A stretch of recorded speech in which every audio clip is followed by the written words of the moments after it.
how did we get here? What makes us do this?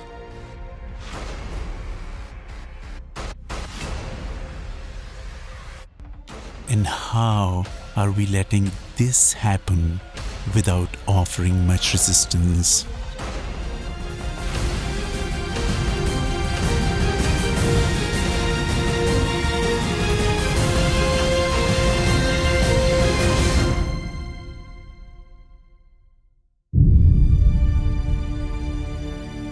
The recent attacks on religious institutions and people of other faith are showing that we are falling back on ourselves,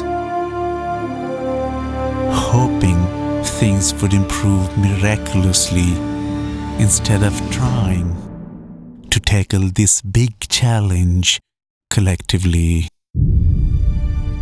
One of the challenges to address this problem is to understand the root cause. And the root cause is not this young man who has a life ahead of him. The root cause is ignorance. Ignorance about what we consider as others. These other people are only the secondary victims of this ignorance. The primary victim is this young man and many others like him who may not go to this extreme, but their ignorance, compounded by other myth and misunderstanding, ultimately lead to our worst nightmares and beyond. The misunderstanding in this case, for example, is about the core message of Islam and the myth that Islam motivates violence and terrorism. In fact, even if 99% of Muslims do descend to terrorism, their brutality will not be Islamic, nor their motivation seek its roots from the Quran and Hadith. The reason is simple. The fundamental teachings of Islam consider life in all forms as sacred. This young man obviously did not know that the Quran is the single most religious text that equates the killing of merely one human soul to the killing of all of humanity. And saving merely one life equals to saving the whole of humanity. In order to help Muslims to avoid inflicting any crime upon humanity, the Quran further adds several prohibitive and protective measures, including commanding Muslims to not let hatred of a people incite them into aggression. Secondly, making it obligatory upon Muslims to do justice according to the Quran, and do not let ill will towards any folk incite you so that you swerve from dealing justly. Be just. This is nearest to heedfulness.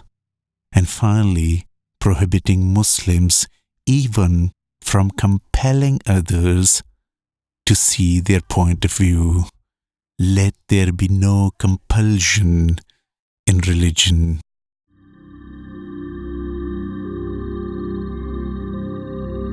The Quran provides guidance for a specific way of life. First, the Quran systematically and repeatedly emphasizes the message that the life of this world is but amusement, diversion, and competition in increase of wealth and properties.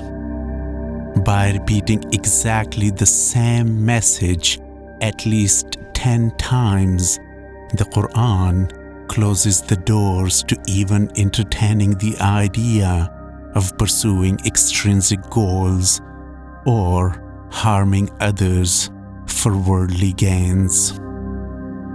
After closing the doors to indulging in extrinsic goals, the Quran strongly commands and adds incentives for setting up intrinsic goals. The explicit command to do good deeds is repeated no less than 18 times in the Quran, and to help and support poor and orphans at least 20 times each.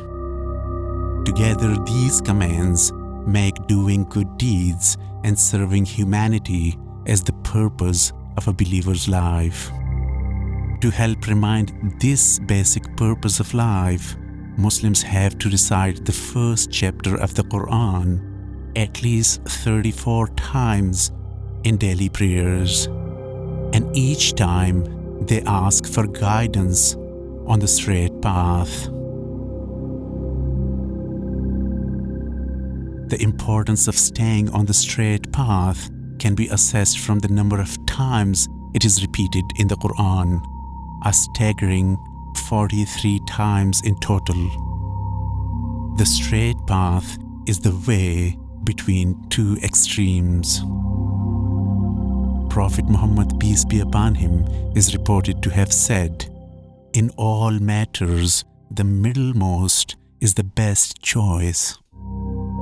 Muslims find guidance in Islamic teachings to be moderate in all cognitive, social, and behavioral issues. There are specific commands for Muslims to abstain extremism in personal, moral, legal, religious, and economic affairs, and to apply moderation as broad as a philosophy of life. For Muslims, the Quran reveals the way of the center, the way of balance. Islam doesn't lead to extremism of any kind. Islam is a middle path in its creedal system.